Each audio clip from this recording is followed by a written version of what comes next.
안녕하세요. 미래를 설계하라. 경제잡학사전 진행의 오혜선입니다.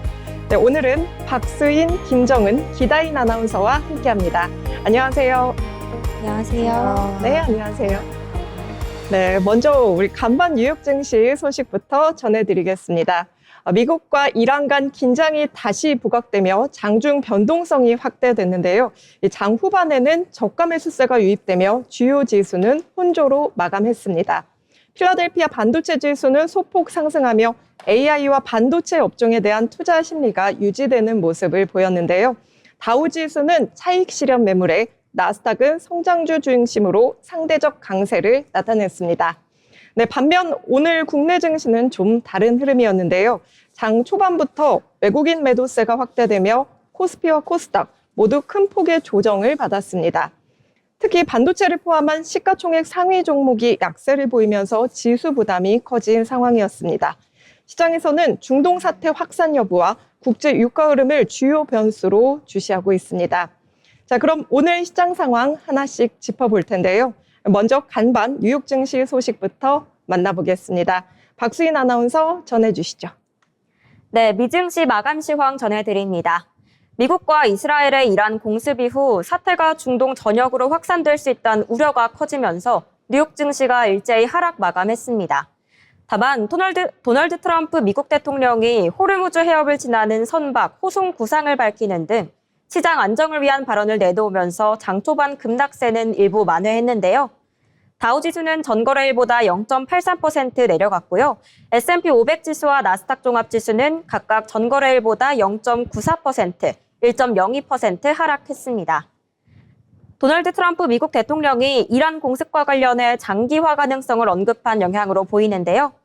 트럼프 대통령은 처음부터 우리는 4, 5주 정도를 예상하고 있었다며 미국은 그보다 훨씬 더 오래 버틸 수 있다고 말했습니다.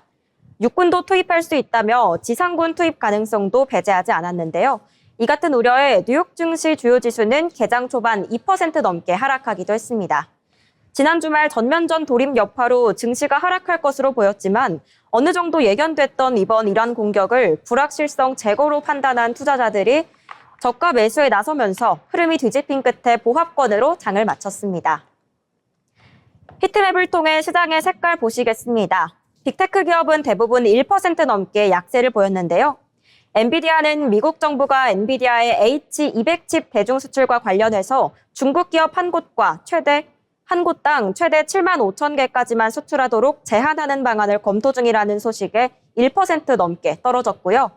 애플은 메모리 공급난을 반영해 새롭게 내놓은 맥북 프로와 맥북 에어의 가격을 인상한 것으로 알려지면서 주가가 0.37% 하락했습니다. 그나마 소프트웨어 기업들이 오늘까지도 강세를 이어가면서 마이크로소프트 주가는 1.35% 뛰었습니다. 어제 아시아장에서 반도체 기업들이 크게 하락하면서 뉴욕 증시에서도 하드웨어 기업들이 약세를 보였는데요. 브로드컴도 이 같은 영향에 주가가 휘청였고요.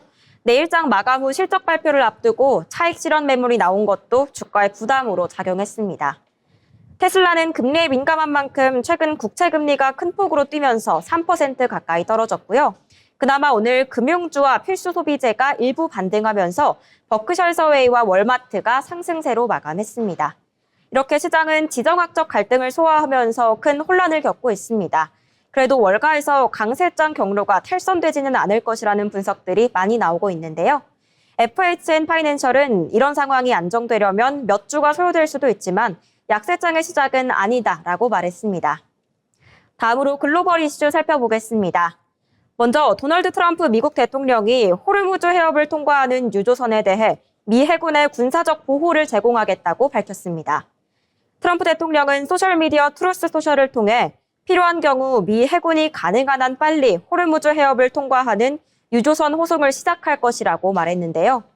또한 즉시 효력을 발휘해 미국 국제금융개발공사에 걸프 지역을 통과하는 모든 해운, 특히 에너지 운송에 대해 정치적 위험 보험 및 보증을 매우 합리적인 가격에 제공하도록 지시했다고 밝혔습니다. 트럼프 대통령은 어떤 상황에서도 미국은 전 세계로의 에너지의 자유로운 흐름을 보장할 것이라고 강조했는데요. 트럼프 대통령의 발표는 이란의 호르무즈 해협 봉쇄 위협에 맞서 미국의 군사력을 동원해 국제 에너지 수송로를 직접 방어할 수 있다는 의미로 풀이됩니다. 다만 트럼프 대통령이 필요한 경우라는 전제를 붙였다는 점에서 미군이 실제 호르무즈 해협에서 유조선 호송 작업에 나설 시기는 불확실한 상황입니다. 다음 헤드라인은 이란의 소식인데요. 사망한 이란 최고 지도자 하메네이의 후계자로 차남인 모즈타바 하메네이를 선출하는 방안을 유력하게 검토하는 것으로 밝혀졌습니다. 뉴욕타임스는 최고 지도자를 선출하는 헌법기구인 전문가회의가 회의를 열고 이 같은 방안을 심의했다고 보도했는데요. 소식통에 따르면 전문가회의는 두 차례에 걸쳐 화상회의를 했으며 오늘 오전 모즈타바를 후계자로 공식 발표하는 방안을 고려하고 있습니다. 다만 일각에서는 후계자로 공식 발표되면 미국과 이스라엘의 표적이 될 수 있다는 점을 우려하고 있는 것으로 밝혀졌습니다. 다음 헤드라인은 프랑스 소식인데요. 에마뉘엘 마크롱 프랑스 대통령이 유럽 안보를 위해 핵 무기 보유량을 늘리겠다고 발표했습니다. 마크롱 대통령은 르테메레르 핵 잠수함이 배치된 일롱그섬 해군기지를 찾아 이 자리에서 억지력이 현재와 미래에도 확실한 파괴력을 유지하도록 보장하는 게 자신의 책임이라며 핵탄두 숫자를 늘리기로 결정했다고 말했는데요. 이 계획대로면 프랑스는 냉전 종식 이후 30여 년 만에 핵전력을 증강하게 되는 겁니다. 마크롱 대통령은 또 프랑스의 새로운 핵 전력에 영국과 독일, 폴란드 등 8개 국가가 동참한다며 핵무기 증강이 유럽 자체 핵우산 계획의 일환임을 명확히 했습니다. 해당 국가들도 적극 협력하겠다는 뜻을 밝혔는데요. 덴마크 총리는 더 강력한 협력은 유럽의 억지력 강화에 기여할 것이라며 안타깝지만 앞으로 몇 년간 러시아의 군사적 위협이 커질 것으로 예상되기 때문에 필요한 일이라고 말했습니다. 다음으로 종목 뉴스 살펴보겠습니다. 먼저 에어로바이런먼트 소식인데요. 에어로바이런먼트는 어제 미 우주군과 맺은 스카 프로그램 재입찰 소식에 하락세를 보였었는데요. 그런데 오늘은 분위기가 조금 달라졌습니다. 에어로바이런먼트가 미 우주군의 스카 프로그램 관련된 지상국 공급 계약을 두고 현재도 적극적으로 협상을 이어가고 있다고 밝혔고요. 지금은 계약을 고정가격 방식으로 바꾸는 과정에서 일시적으로 멈춰 있는 상태라고 설명했습니다. 여기에 생산 확대 계획도 내놨는데요. 스카 프로그램과 관련된 장비를 포함해 우주 사업과 레이저 무기 같은 장비 생산을 늘리기 위해 뉴멕시코 앨버커키에 3천만 달러를 투자하겠다고 설명했습니다. 어제는 재입찰에 대한 불확실성이 부담이었다면 오늘은 협상이 계속되고 있다는 점과 투자 계획이 반등의 배경이 된 모습입니다. 다음 종목입니다. 행동주의 펀드 엘리엇이 핀터레스트에 10억 달러를 전략적으로 투자하기로 했습니다. 여기에 맞춰 핀터레스트도 자사 주가가 저평가돼 있다면서 총 35억 달러 규모의 자사주 매입을 확대하겠다고 밝혔는데요. 이 금액은 현재 시가총액의 거의 3분의 1에 해당하는 규모입니다. 베어드 애널리스트는 이번 추가 투자가 회사의 현재 전략에 대한 강한 지지 신호라고 평가했는데요. 통상적으로 행동주의 펀드가 지분을 늘리면 매각이나 경영진 교체를 요구하는 경우가 많은데 엘리엇은 오히려 자금을 더 투입했다는 점을 짚은 겁니다. 또 베어드는 핀터레스트의 펀더멘탈에도 주목했는데요. 최근 주가 하락은 플랫폼 매력의 문제가 아니라 수익화 속도에 대한 우려라는 설명입니다. 이용자 수와 참여도는 꾸준히 늘고 있는 만큼 수익화가 본격화되면 실적 개선 여지도 크다고 강조했습니다. 다음 종목입니다. 사무대출 시장의 건전성 우려가 커지면서 월가 주요 투자회사들의 관련 펀드에서 자금 이탈이 이어지고 있습니다. 블룸버그에 따르면 블랙스톤은 대표 사무대출 펀드에서 38억 달러, 전체 지분의 7.9%에 달하는 환매 요청을 수용했습니다. 이에 따라 분기별 환매 한도를 기존 5%에서 7%로 확대하고 임직원 펀드를 통해 일부 지분을 추가 매수하는 방식으로 대응했는데요. 사무대출은 은행이 아닌 비은행 금융회사가 기업 등의 자금을 빌려주는 형태의 대출을 말하는데요. 글로벌 금융위기 이후 은행 규제가 강화되면서 빠르게 성장해 왔습니다. 그러나 최근 들어 신용 위험에 대한 경고가 잇따르면서 투자 심리가 위축되는 모습입니다. 시장에서는 사무대출 부실이 금융시장 전반으로 확산될 수 있다는 우려가 커지고 있으며 다른 금융 불안의 진원지가 될 수 있다는 경고도 나오고 있습니다. 지금까지 미증시 마감 상황과 글로벌 이슈 전해드렸습니다. 네, 박수인 아나운서와 함께 간밤 미증시 마감과 글로벌 이슈 짚어보면서 중동발 지정학적 리스크와 함께 주요 기술주 흐름까지 자세히 살펴봤습니다. 자, 이어서 알아두면 좋은 이슈들을 전해드리는 모이슈 시간입니다. 자, 오늘은 어떤 알찬 정보가 준비되어 있을지 기다인 아나운서와 함께 만나보시죠. 안녕하세요. 복잡하고 어려운 경제 이슈를 친절하고 쉽게 설명해주는 모이슈 시간입니다. 요즘 우리 투자자 여러분 밤잠 푹 주무시고 계신가요? 아마 자다가도 깨서 핸드폰 차트 앱부터 찾아보실 텐데요. 최근 미국과 이스라엘 그리고 이란을 둘러싼 중동 지역의 긴장감이 높아지면서 글로벌 자산 시장이 그야말로 롤러코스터를 타고 있습니다. 오늘은 너무 무겁지 않게 하지만 꼭 알아두셔야 할 알짜배기 이슈만 쏙쏙 뽑아서 알려드리겠습니다. 특히 오늘 준비한 이야기의 주인공은요. 바로 불확실성의 시대마다 화려하게 부활하는 금입니다. 저와 함께 황금빛 경제 흐름 속으로 떠나보시죠. 세상이 시끄럽고 불안할 때마다 투자자들이 가장 먼저 찾는 피난처, 바로 안전자산의 왕, 금입니다. 지금 전 세계적으로 주식처럼 변동성이 큰 위험자산은 일단 팔고 안전한 곳으로 돈을 옮기는 이른바 위험회피 심리가 커지고 있는데요. 그 덕분에 금값은 연일 껑충껑충 뛰고 있습니다.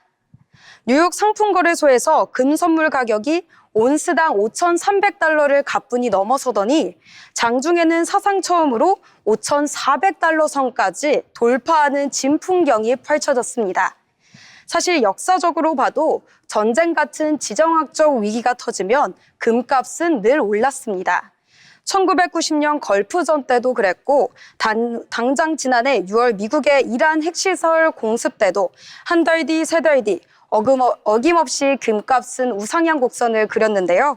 이번에도 역시 위기엔 금이다라는 공식이 딱 맞아떨어지는 셈이죠. 그런데 이번 금값 상승세 단순히 전쟁이 무서워서만은 아닙니다. 금값에 날개를 달아주는 또 다른 강력한 엔진이 숨어 있는데요. 바로 유가 급등에 따른 인플레이션 우려입니다. 뉴스에서 이란의 혁명 수비대가 호르무즈 해협을 봉쇄하겠다고 으름장을 놓았다는 소식 들어보셨을 텐데요. 이곳은 전 세계 해상원유 운송량의 30%가 지나가는 가장 중요한 길목입니다. 여기가 막히면 어떻게 될까요? 당연히 기름값이 높게 올라가겠죠? 실제로 브렌트유와 서부 텍사스산 원유는 벌써 장중 3에서 4%씩 오르고 있습니다. 기름값이 오르면 물가도 덩달아 오르는 인플레이션이 발생합니다. 물가가 오르면 우리가 은행에서 받는 이자의 실질적인 가치, 실질적 금리가 떨어지는데요. 바로 이때 이자를 주지 않는 자산인 금의 매력이 상대적으로 커지게 됩니다. 전문가들은 이를 두고 금값에 이중 프리미엄이 붙었다고 표현합니다. 전쟁이라는 안전보장 프리미엄에 유가 급등으로 인한 인플레이션 방어 프리미엄까지 얹혀서 금값이 든든하게 버티고 있는 겁니다.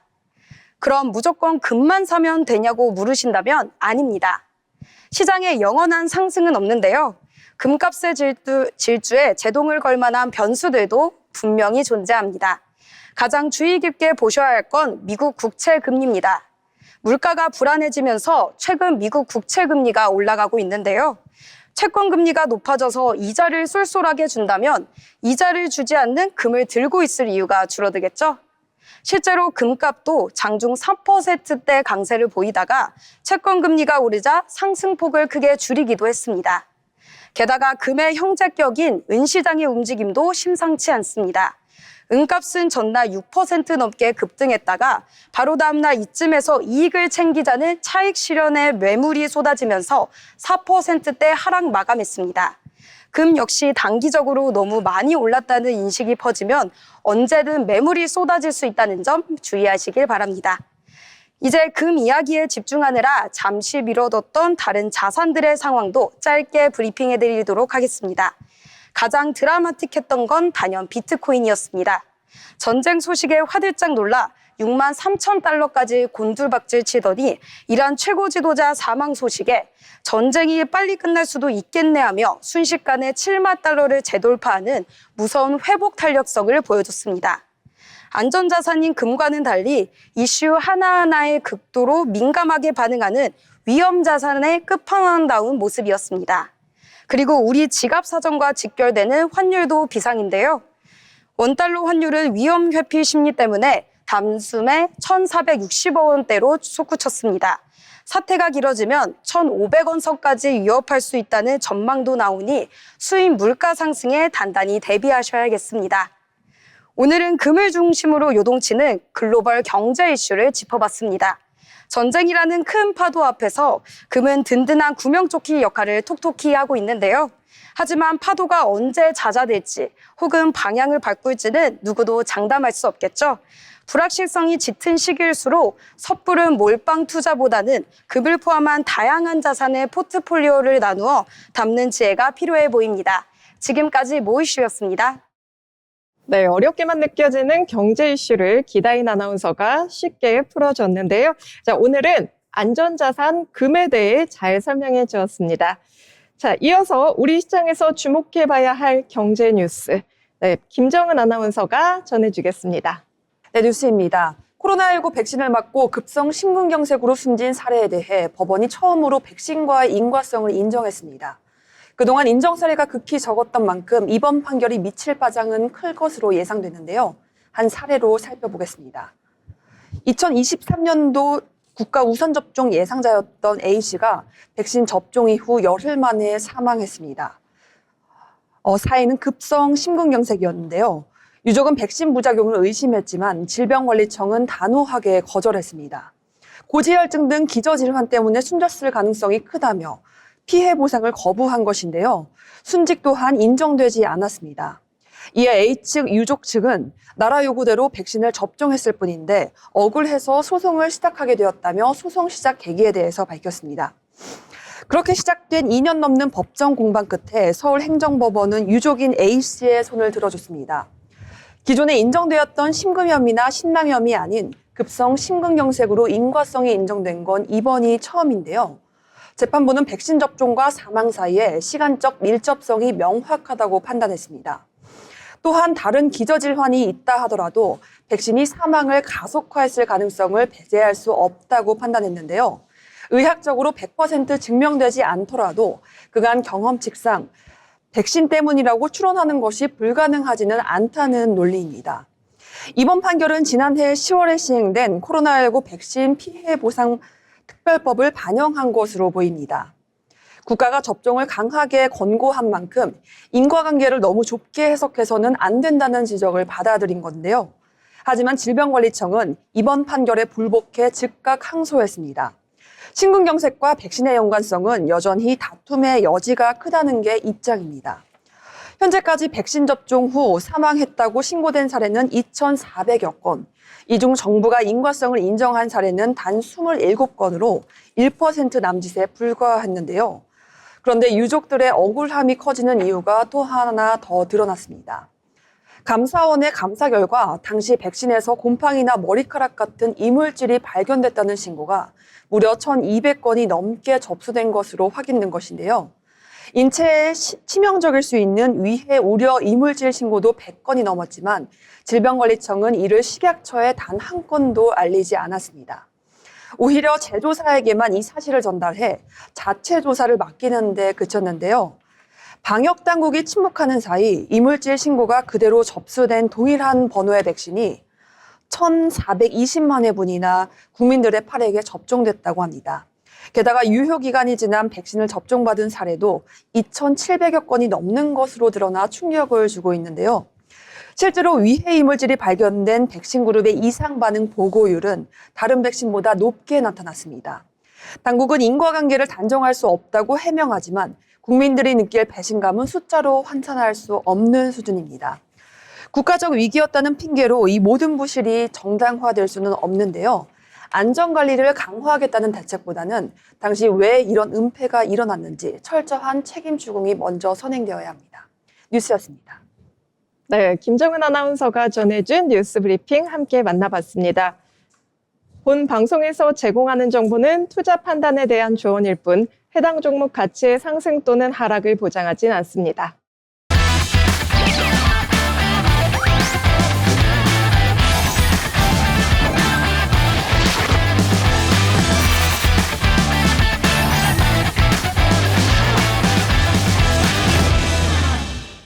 네, 이번 시간은 부자가 되고 싶은 아나운서들이 모여 주식 이야기, 경제 이야기를 나눠보는 돈의 맛 시간입니다. 먼저 국내 증시 마감 상황부터 알아보겠습니다. 네, 기다인 아나운서 전해주시죠. 국내 증시 마감 시황 전해드립니다. 우리 증시 미국과 이란 전쟁 장기화 우려와 호르무즈 해협 봉쇄 영향의 하락세를 이어가고 있습니다. 코스피 코스닥 모두 나란히 8% 급락하면서 국내 양대 시장의 서킷 브레이커가 발동했는데요. 자세한 코스피 보시면 코스피는 오늘 5,093선에 장 마감했습니다. 오늘 투자자 매매 동향 보시면 개인이 729억 원, 외국이 2,288억 원 샀고요. 기관이 5,794억 원 팔았습니다. 자세한 코스닥 보시면 장중 1,000선이 무너지면서 코스닥은 978선의 거래를 마무리했습니다. 투자자 매매 동향 보시면 개인이 1조 2,054억 원 팔았고 외국인과 기관이 각각 1조 1,714억 원, 285억 원 매수했습니다. 다음은 시가총액 상위 종목들의 흐름 보겠습니다. 먼저 코스피 시총 상위 종목입니다. 대부분 파란불을 켰는데요. 반도체 투톱은 간밤 미국 뉴욕 증시에서 필라델피아 반도체 지수가 급락한 영향을 받아 하락했습니다. 삼성전자 11.74% 하락한 17만 2천 원의 장을 마감했고요. 또한 SK하이닉스 9.58% 떨어진 84만 9천 원의 장을 마감했습니다. 다음은 코스닥 상위 시총 종목입니다.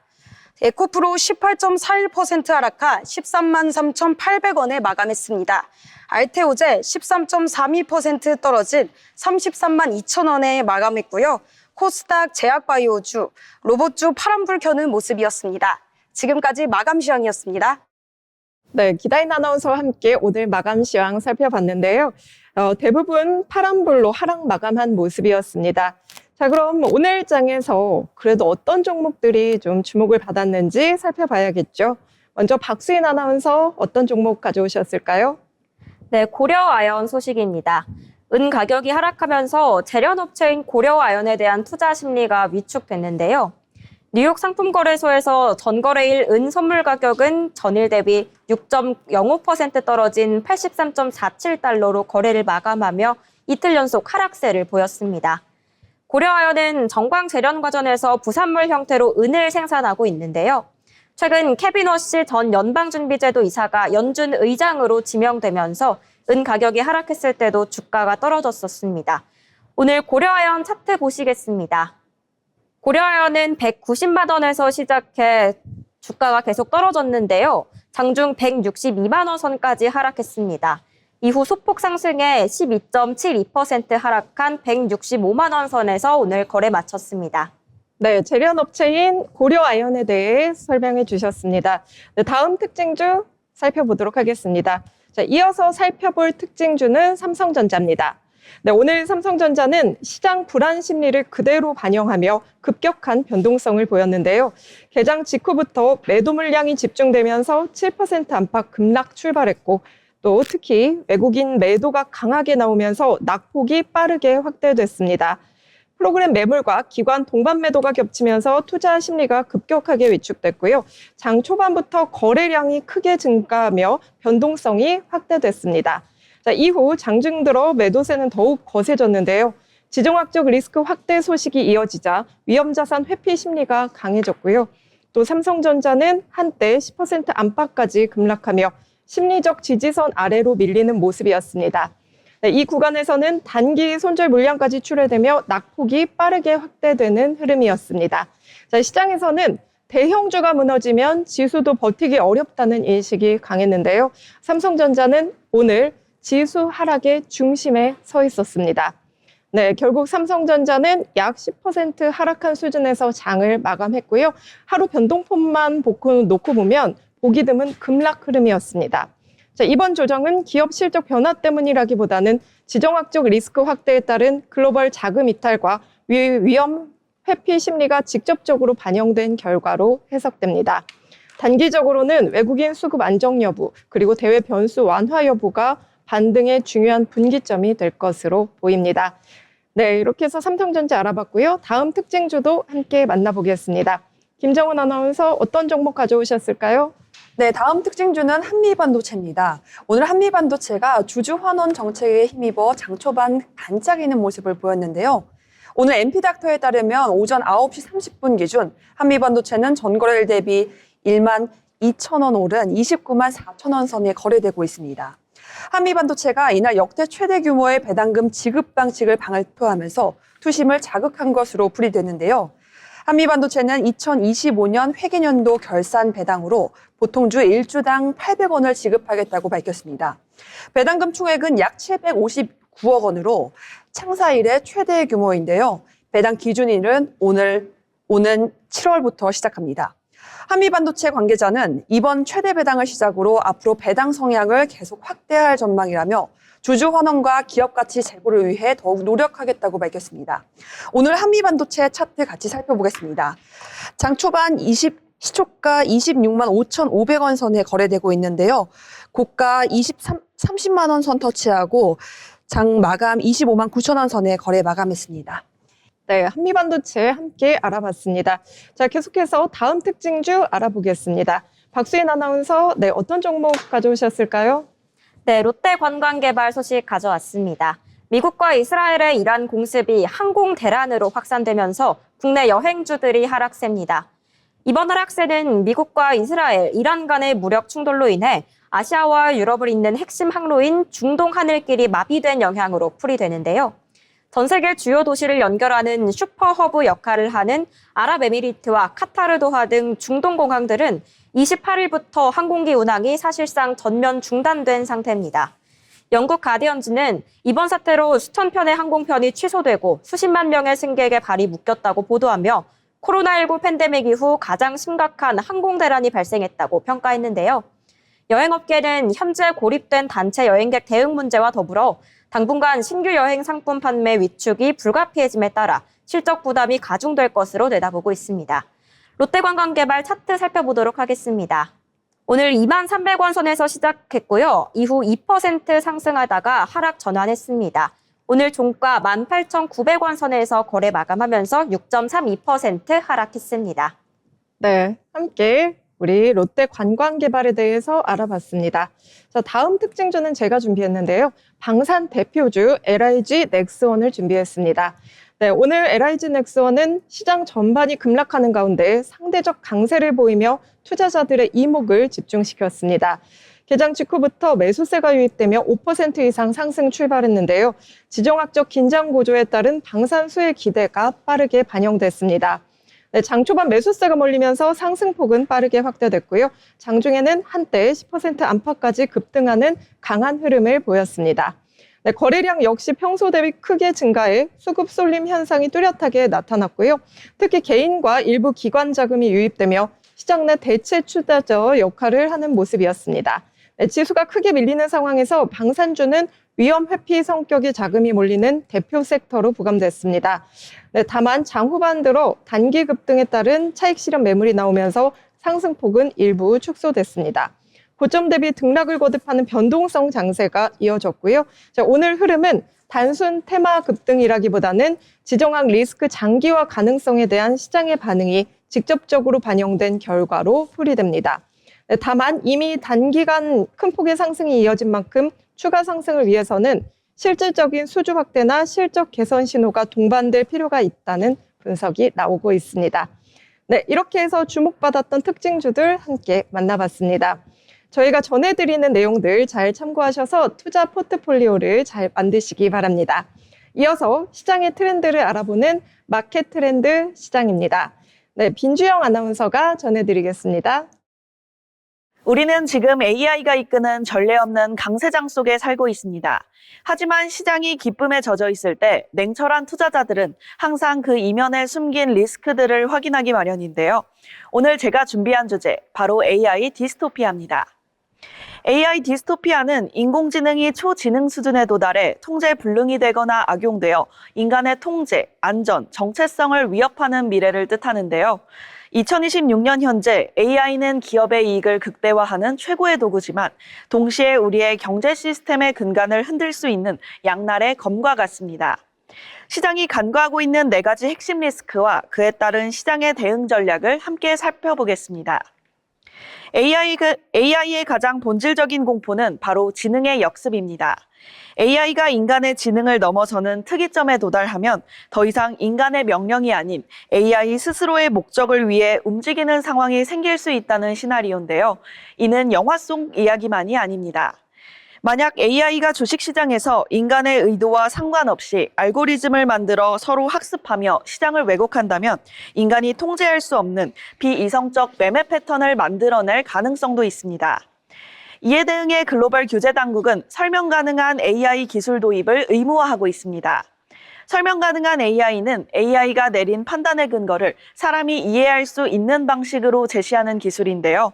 이를 통해 우리는 AI의 예측이 과연 적합한지 검증하고 AI의 판단을 신뢰할 수 있을지 명확한 해석 기준을 마련할 수 있게 됩니다. 뿐만 아니라 킬스위치 제도 마련도 속도를 내고 있는데요. AI가 위험한 상황에 빠지거나 지능의 역습과 같은 통제 불능의 상태가 될 때 시스템을 즉시 정지시키는 방법입니다. 두 번째 위험은 정보의 무기화입니다.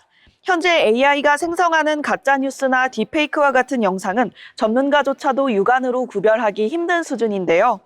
만약 AI가 정교하게 조작한 허위 정보를 초고속 알고리즘 매매 시스템과 결합한다면 단 몇 분 만에 시가총액 수조 원이 증발하는 순간 폭락이 일어날 수 있습니다. 이를 막기 위해 현재 글로벌 거래소들은 AI 생성 콘텐츠의 디지털 암호인 AI 워터마크 부착을 의무화하고 있습니다. 또한 가짜뉴스를 0.001초 만에 판별해내는 역 모니터링 시스템을 구축하고 있는데요. 인간의 속도를 넘어선 위협을 또 다른 AI로 막아내는 지능형 방어막을 형성하고 있습니다. 세 번째는 일자리 구조 변화에 따른 유령 GDP 현상입니다. 기업의 생산성은 폭발적으로 증가하는데 가계의 실질 소득은 사라지는 지표상의 착시를 의미하는데요. 즉 AI 도입으로 기업은 인건비를 줄여 사상 최고치의 영업이익을 내지만 고소득 사무직인 화이트칼라 계층은 대거 해고 위기에 몰리는 것이죠. 이 껍데기뿐인 성장을 막기 위해 각국 정부는 로봇세 도입을 본격화하고 있습니다. 먼저 AI로 절감한 인건비의 일부를 세금으로 거두어 드립니다. 그리고 이 돈을 인적 자본에 재투자함으로써 실직 인력을 AI 관리자와 같은 기술의 수혜자로 만드는 디지털 재교육 뉴딜을 진행 중입니다. 마지막은 물리적 한계, 바로 전력 과부하입니다. AI 데이터 센터는 문자 그대로 전기 먹는 하마입니다. AI가 똑똑해질수록 전 세계는 에너지 가격 급등이라는 청구서를 받게 되고 이는 높은 물가를 고착화하는 새로운 인플레이션의 요인이 됩니다. 이에 따라 시장은 에너지 자급자족에서 해답을 찾고 있습니다. 현재 빅테크 기업들은 데이터 센터 옆에 직접 소형 모듈 원자로를 건설해 독립적인 전력망을 확보하고 있습니다. 동시에 전력 소모를 획기적으로 줄인 저전력 AI 반도체 개발에 박차를 가하며 에너지 효율의 한계에 도전하고 있습니다. AI가 가져올 풍요는 분명 달콤하지만 그 아래에는 정보 오염, 고용 불안, 에너지 고갈이라는 풀어야 할 문제들이 기다리고 있습니다. 지금 우리에게 필요한 것은 AI가 얼마나 더 똑똑해질 것인가에 관한 환상이 아닙니다. 기술이 인간의 통제를 벗어나지 않도록 어떻게 규제할 것인지, 윤리의 브레이크를 어떻게 정교하게 설계할 것인가에 관한 논의가 필요한 시점입니다. 기술의 속도보다 중요한 것은 기술의 방향임을 잊어서는 안 되겠습니다. 지금까지 마켓 트렌드였습니다. 네, 민주영 아나운서가 마켓 트렌드, 이 AI가 주도하는 미래의 음영에 대해 잘 설명해 주었습니다. 자, 이어서 기업에 대해 알아보는 기업 사전 시간입니다. 네, 계속해서 김정은 아나운서가 준비했는데요. 기업 사전 설명해 주시죠. 네, 오늘 제가 가져온 곳은 바로 한미반도체입니다. 최근 AI 인공지능 시장이 급격하게 팽창하면서 전 세계의 시선이 이 반도체 장비 시장으로 쏠리고 있는데요. 그중에서도 독보적인 기술력으로 슈퍼 의뢰 지위를 굳건히 지키고 있는 기업이 있습니다. 1980년 설립 이후 약 46년간 오직 반도체 장비 외기를 걸어온 이 한미반도체의 저력을 지금부터 확인해 보겠습니다. 한미반도체를 설명할 때 빼놓을 수 없는 핵심 단어는 바로 TC입니다. AI 반도체의 핵심인 고대역폭 메모리, 즉 HBM을 만들기 위해서는 여러 개의 D램을 정교하게 쌓아 올리는 공정이 필수적인데요. 한미반도체의 TC 본더는 이 공정이 세계에서 이 공정에서 세계 최고의 정밀도를 자랑합니다. 실제로 글로벌 시장 점유율은 무려 71%에 달합니다. 전 세계 HBM 장비 10개 중 7대가 무려 한미반도체의 제품이라는 뜻인데요. 특히 모든 장비에 적용된 원프레임 바디 구조는 진동을 최소화해 타사가 따라올 수 없는 초격차의 품질을 담아냈습니다. 기술에 대한 집념이 만든 이 결과는 단순한 장비 공급을 넘어 글로벌 반도체 생태계를 중도하는 강력한 힘이 되고 있습니다. 네, 이어서 이 두 번째 본론입니다. 한미 반도체의 미래의 버전인데요. 미래의 비전인데요. 이러한 기술력은 곧바로 압도적인 실적으로 이어지고 있습니다. 지난 2025년 한미 반도체의 매출액은 약 5,700억 원을 기록하며 창사 이래 최대 실적을 달성했는데요. 영업이익 또한 약 44%라는 경이로운 수치를 기록하며 업계 최고의 수준인 수익성을 증명했습니다. 최근에는 창사 이래 최대 규모인 760억 원의 배당을 결정하며 주주가치 제고에도 앞장서고 있는데요. 여기서 멈추지 않고 2026년 매출 2조 원 달성이라는 이 담대한 목표를 향해 달려가고 있다고 전했습니다. 이를 위해 인천 본사에 세계 최대 규모의 TC 본더 생산 라인을 구축하고 HBM4를 넘어 차세대 HBM, 와이드 TC 본더와 하이브리드 본더 개발에 박차를 가하고 있다고 전했습니다. 이러면서 미래 시장을 선점하고 있다고 밝혔는데요. 한미 반도체의 역사는 역시 최초와 최고의 기록들로 가득한 만큼 이 국내 반도체 장비 국산화 선구자에서 이제는 전 세계 AI 반도체 산업에 없어서는 안 될 핵심 파트너로 우뚝 서겠다고 밝혔습니다. 멈추지 않는 기술 혁신과 정직한 원칙을 바탕으로 세계를 누비는 한미 반도체, 이 AI 시대의 진정한 승자로 거듭나길 바라며 오늘도 그 한미 반도체의 설명을 마치겠습니다. 고맙습니다. 네, HBM 공정이 필수적인 반도체 장비를 공급하는 기업으로 한미 반도체 미래 비전에 대해 함께 알아봤습니다. 자, 계속해서 증권사에서 발간한 리포트를 알기 쉽게 전해드리는 투자 리포트 시간입니다. 박수인 아나운서가 준비하셨죠? 네, 오늘은 AI 산업 리포트 살펴보겠습니다. 한화증권 리서치 자료인데요. 2026년 2월 28일 엔트로픽의 AI 모델 클로드가 미국 앱스토어 무료 순위 1위를 최초로 달성했습니다. 그동안 AI 시장에서는 오픈 AI의 챗 GPT가 전통적인 강자로 자리해왔고요. 작년 중반부터는 구글의 제미나이가 빠르게 부상해왔습니다. 이 두 모델을 제치고 클로드가 1위를 기록했다는 점은 단순한 순위 변화 이상의 의미를 갖는데요. 이제 B2C, 즉 일반 소비자 시장에서도 클로드가 분명한 존재감을 확보했다는 신호로 해석됩니다. 실제 사용자 지표도 빠르게 증가하고 있는데요. CNBC에 따르면 클로드의 무료 사용자 수는 1월 이후 60% 이상 증가했습니다. 유료 구독자 수도 올해 들어 2배 이상 증가한 것으로 나타났는데요. 기존에도 클로드는 경쟁 모델 대비 높은 성능을 갖춘 것으로 평가받아 왔습니다. 여기에 최근 두 가지 요인이 큰 영향을 끼친 것으로 해석됩니다. 첫 번째는 미국 국방부와의 대립입니다. 미국 국방부는 모든 합법적 용도에 제한 없는 AI 사용을 원하고 있는데요. 반면 엔트로픽은 클로드가 자국민 대상 대규모 감시나 치명적인 자율살상 무기 시스템에 활용되는 것을 금지하는 안전장치를 요구했습니다. 이에 대해 미국 국방부는 2월 27일까지 정부 요구 조건을 수용할 것을 명령했지만 엔트로픽은 이를 거부했습니다. 이후 트럼프 대통령은 모든 연방기관에 엔트로픽 AI 활용을 즉시 중단하라고 명령했고요. 국방부에는 기존에 도입한 기술을 6개월 내에 퇴출하라고 지시했습니다. 또한 국방부는 엔트로픽을 국가 안보에 대한 공급망 위험, 즉 서플라이 리스크 기업으로 지정했습니다. 이에 따라 미군과 사업을 하는 기업은 엔트로픽과의 사업 활동이 금지된 상황입니다. 이 과정이 기업 입장에서는 제약이었지만 B2C 사용자들 사이에서는 오히려 인지도를 높이는 효과를 냈는데요. 결과적으로 일부 사용자들로부터 신뢰를 확보하는 계기가 된 것으로 보입니다. 두 번째는 리모트 컨트롤 기능 업데이트 소식입니다.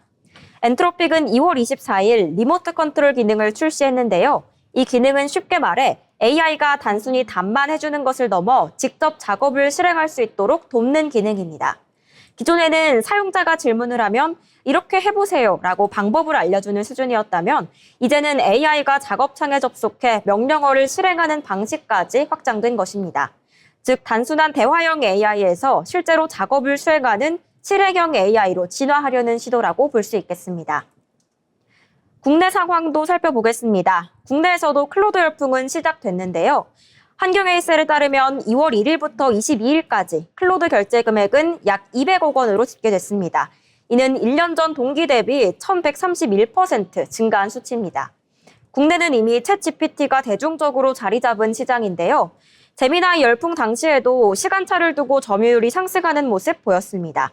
이번 3월 클로드의 침투는 더욱 가파를 것으로 예상됩니다.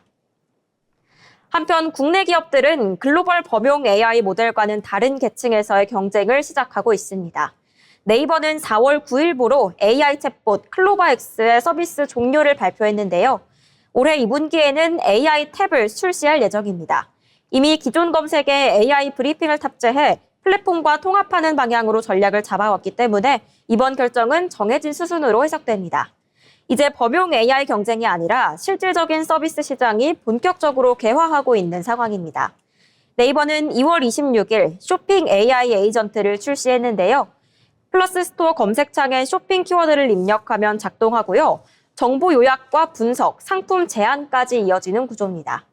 이후 AI 탭과 연동되면 네이버가 보유한 셀러들에게 AI 에이전트가 즉시 접근할 수 있도록 설계됩니다. 이를 통해 유의미한 사용자 경험 확보가 가능할 것으로 전망됩니다. 카카오는 3월 카나나인 카카오톡의 정식 출시를 앞두고 있습니다. 상반기 내 핵심 파트너 3곳과의 연동을 목표로 하고 있는데요. 현재 글로벌 범용 AI 모델이 빠르게 고도화되면서 국내 플랫폼 기업에 대한 기대감은 전무한 상황입니다. 그러나 실제 사용자 경험은 일상의 구체적인 서비스 실행을 통해 개선됩니다. 국내에서는 여전히 다수의 버티컬 서비스를 확보하고 있는 네이버와 카카오가 선두주자인 것은 분명합니다. 따라서 사용자 경험 개선 정도에 따라 기대감이 분명히 형성될 것으로 보입니다. 오늘 브리핑이 투자 판단에 도움이 되셨길 바라며 지금까지 투자 리포트 전해드렸습니다. 네, AI 시장이 단순한 챗봇 경쟁을 넘어 이 실행형 AI 시대로 빠르게 진화하고 있다는 점이 핵심입니다. 클로드의 급부상과 함께 글로벌 주도권 경쟁이 재점화됐고 국내 플랫폼 기업들도 서비스 기반 AI 전략으로 대응에 나서는 모습입니다. 네, 오늘 브리핑이 투자 판단에 도움이 되셨길 바라면서 투자 리포트 박수인 아나운서가 전해주었습니다. 본 방송에서 제공하는 정보는 투자 판단에 대한 조언일 뿐 해당 종목 가치의 상승 또는 하락을 보장하진 않습니다.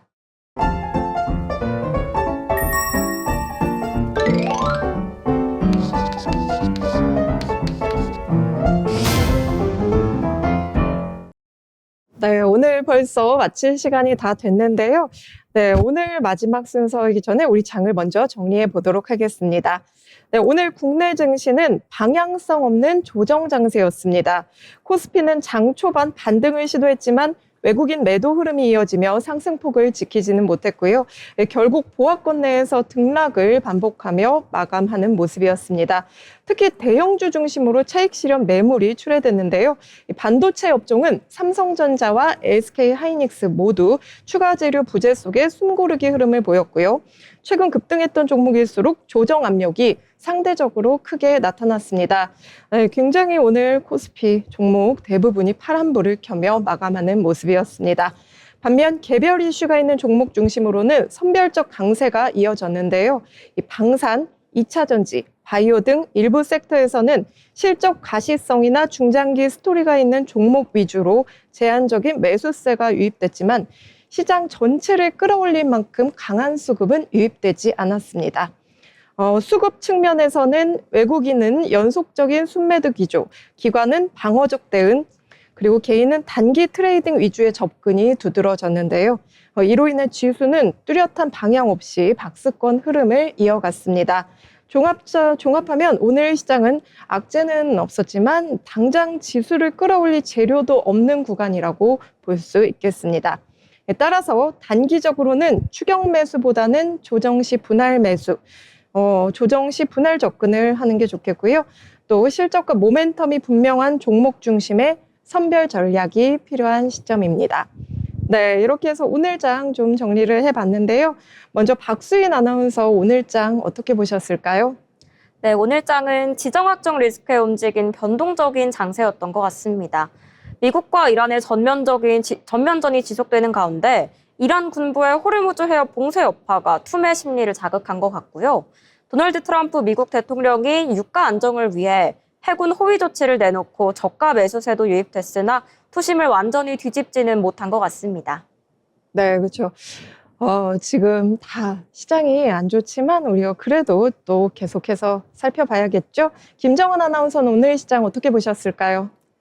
네, 증시에선 급등락이 1분 이상 이어질 때는 20분간 거래가 멈추는 서킷 브레이크가 발동되곤 합니다. 그간 많이 올랐던 우리 증시인데요. 이제는 정말 잠시 브레이크가 필요해 보입니다. 여러분들도 오늘만큼은 계좌창을 접어두시고 잠시 쉬어가는 건 어떨까 추천해 봅니다. 네, 이 전쟁과 갈등 속에서도 시장은 늘 해법을 찾아왔습니다. 불확실성 속에서도 균형은 만들어진다고 합니다. 차분함을 잃지 않는다면 기회는 다시 찾아올 것입니다. 네, 오늘 우리 시장은 여기서 정리하도록 하겠습니다. 경제 잡학사전 저희가 준비한 소식은 여기까지입니다. 지정학적 리스크와 변동성 확대로 쉽지 않은 장세가 이어지고 있는데요. 이럴수록 시장의 흐름을 더욱더 냉정하게 바라보고 또 리스크 관리에 더욱 신중할 필요가 있어 보입니다. 내일도 저희는 빠르고 정확한 정보로 다시 찾아오겠습니다. 네, 시청해주신 여러분 고맙습니다.